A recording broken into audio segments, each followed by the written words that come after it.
Le concept de la Trinité, souvent perçu comme une singularité du christianisme, se présente comme un mystère théologique illustrant l'unité divine sous une forme tripartite. Pourtant, en plongeant dans la tradition kabbalistique et son arbre de vie, une correspondance fascinante émerge entre ces différentes voies spirituelles, révélant une structure sous-jacente commune qui transcende les dogmes. L'arbre de vie kabbalistique est une représentation de l'univers et des sphères de conscience divine, organisée en 10 séphirotes réparties sur 3 colonnes, la colonne de droite, Chesed, la force expansive et bienveillante, la colonne de gauche, Gevura, la rigueur et la limitation, et la colonne centrale, Tifré, l'harmonie et l'équilibre. Cette disposition rappelle étrangement la dynamique de la Trinité chrétienne. Le Père, source créatrice correspondant à Chesed, le Fils, manifestant l'équilibre et la réconciliation, associé à Tifré, et enfin le Saint-Esprit, principe d'intelligence et de sagesse, lié à Bina, la compréhension divine.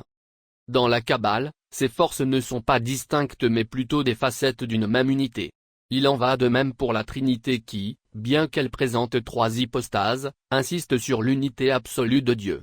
Cette similitude théologique suggère que la notion de pluralité dans l'unité divine n'est pas une fracture mais une manière de comprendre la complexité infinie de la divinité.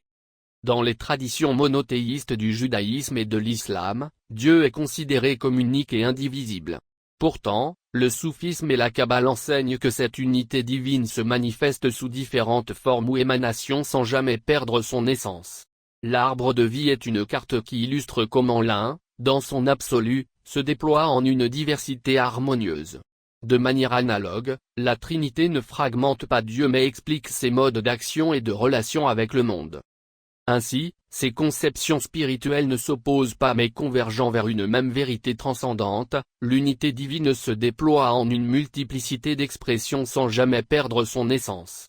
Cette perspective permet d'envisager une lecture plus profonde et universelle du divin, réconciliant l'unité avec la richesse de ses manifestations.